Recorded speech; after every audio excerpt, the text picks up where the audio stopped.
શ્રી પ્રમુખ એજ્યુકેશનમાં તમારું સ્વાગત છે. આજે ધોરણ 7 પ્રકરણ 1 પૂર્ણાંક સંખ્યાઓ એનું સ્વાધ્યાય 1.5ની પ્રશ્ન પેલો ખાલી જગ્યા.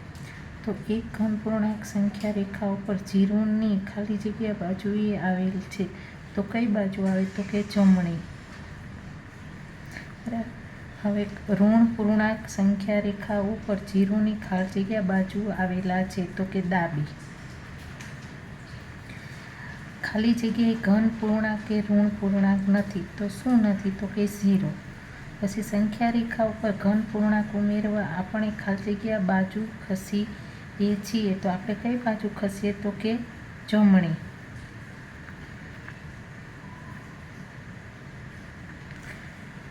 સંખ્યા રેખા ઉપર ઋણ પૂર્ણાંક ઉમેરવા આપણે ખાલી જગ્યા બાજુ ખસીએ છીએ. તો આપણે કઈ બાજુ ખસીએ? તો કે આપણે ડાબી. સંખ્યા રેખા ઉપર ઘન પૂર્ણાંક બાદ કરવા આપણે ખાલી જગ્યા બાજુ ખસીએ છીએ. તો આપણે કઈ બાજુ ખસીએ? તો કે ડાબી. આમાં પણ ડાબી આવશે. સંખ્યા રેખા ઉપર ઋણ પૂર્ણાંક બાદ કરવા આપણે ખાલી જગ્યા બાજુ ખસીએ છીએ. તો કઈ બાજુ? તો કે જમણી.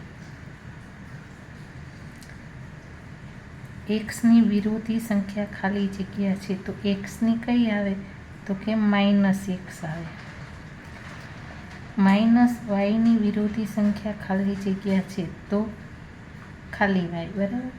હવે પૂર્ણાંક સરવાળા વિશે ખાલી જગ્યા છે. તો શું છે? સમક્રમી છે. સમક્રમી. બરાબર. પૂર્ણાંક બાદબાકી વિશે ખાલી જગ્યા નથી. તો શું નથી? તો કે સમક્રમી નથી. સરવાળામાં છે, બાદબાકીમાં નથી. બરાબર. ખાલી જગ્યા એ સરવાળાની તટસ્થ સંખ્યા છે. તો કઈ છે? તો કે 0. ખાલી જગ્યાએ ગુણાકારની તટસ્થ સંખ્યા છે. ગુણાકાર માટે તો કે આવશે 1.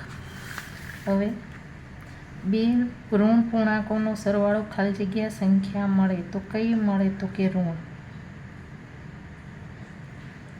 બે ઋણ પૂર્ણાંકોનો ગુણાકાર ખાલી જગ્યા સંખ્યા મળે. તો કયું મળે? તો કે ઘન.